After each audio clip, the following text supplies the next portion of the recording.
One must not open any store within 1 kilometer radius of DMart. This is a common saying in the retail industry to avoid direct competition with DMart stores. So what makes DMart so special to its customers or so threatening to its competition? What are the strategies that have catapulted the retail chain to where it stands today?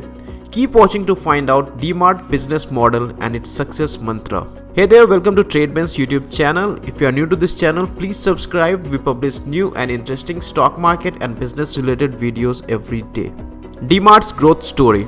The success story of DMart is owed to its investor and trader turned entrepreneur Radhakishan Damani. Now you know what the D stands for in the DMart. Founded in 2002, the DMart retail chain is owned by Avenue Supermarts. It started off with only 2 stores in the state of Maharashtra and today boasts 220 stores and 225 DMart Ready stores across 11 states and 1 union territory. DMart was also one of the few companies whose shares were listed at almost 114% premium post its IPO. Although DMart may fall short in terms of the number of stores, it makes up for it in its profitability. To put things into perspective, in the financial year 2014-15, DMart booked profits of Rs 211 crores, beating both Reliance Retail and Future Retail, which earned 159 crores and Rs 153 crore. As of financial year 2020, Avenue Supermart made a net profit of Rs 1,349 crores. Just a few days back, you may also have heard of DMart becoming a Rs 2 trillion company. What is DMart's business model? 1. Product mix. Have you ever examined the categories of products that are available in DMart? You would notice that they only sell those that fall in the category of foods, non-foods, general merchandise, apparel, and other daily products. One may find this bizarre as retail chains also expand their products offering to electronics, jewelry, etc. DMart has done this to ensure that the products that sell are in demand throughout the year, thus maintaining consistency in sales and lower shelf life. This also meets their targeted low and middle classes' daily household needs. Being influenced by Walmart's in the late 90s, DMart made it clear that they must follow the principle laid down by Sam Walton. Damani, along with other promoters, even walked other stores at the time to gain an understanding of what customers put in their trolleys and what not.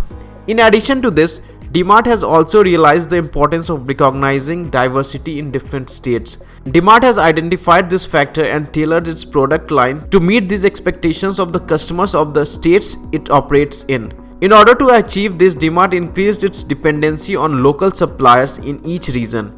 This further helps them achieve their target instead of having a centralized model. Although DMart sources its products locally, they avoid private labels by directly connecting with the manufacturers. Although this gives customers limited options in comparison to other chains, they still are those of the known brands which sell. 2. Brick and mortar stores. DMart may be one of the very few retail chains that actually owns the stores that they operate in. Yes, this is also something Damani has identified and adopted from Walmart. 90% of the stores are owned directly by DMart and the remaining are mostly taken on a 30-year lease. DMart so far has spent over Rs 23 billion to buy their own land and stores. One may think of this as retail suicide due to the huge cost involved in owning a store instead of renting. This, however, has helped DMart save a huge amount of money in the long term, which otherwise would have been paid as rent. It also saves them from the huge rent that other retailers bear in shopping malls. In addition, this also ensures that the retail chain grows organically and only when they have resources to do so, making it stronger financially. It also provides them with a silver lining in the long term, as the property value also increases in the long term. 3. Strategic locations and designs. DMart has always tried to avoid malls and their inflated rents like a plague. However, it chooses its location in residential areas strategically. These decisions are further taking their targeted low and medium classes into consideration. Most of these stores are in the suburbs of metros, Tier 2 and Tier 3 cities. Their store size is set based on the density of the targeted customer around it. If you enter a DMart store, you would notice that DMart has decided to keep their stores simple. This has further saved up on the costs that would otherwise be spent on the expensive interior designs. This means that every individual who enters the store is a customer, unlike those in the malls taking an evening stroll. Further, it makes DMart's main competitors the local kiranas who receive similar type of customers. 3. Relationship with suppliers.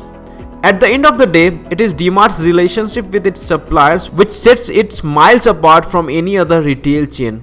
All the retail businesses operates on credit.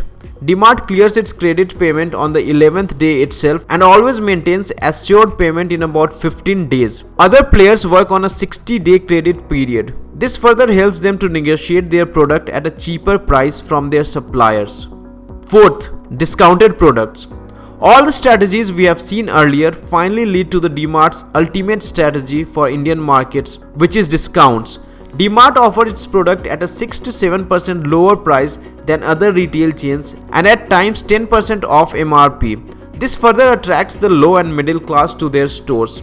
Costs saved on the inflated rent, designs, good relationship with suppliers are ultimately carried on to their customers. This allows them to maintain a loyal customer base as their customers already know that their desired products are available at a cheaper rate at DMart. This even gives them an added advantage over the local kiranas.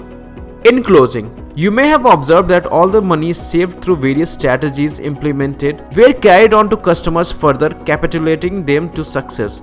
But another proponent that helped DMart was Damani's investor mindset. Being a value investor, Damani gave importance to the long-term view. In hindsight, none of the strategies would have worked if they were not diligently applied over the long term. That's all for this video. I hope this video was able to explain the DMart business model. Let us know which company's business model we should analyze in the upcoming video. Have a great day and take care. Thank you.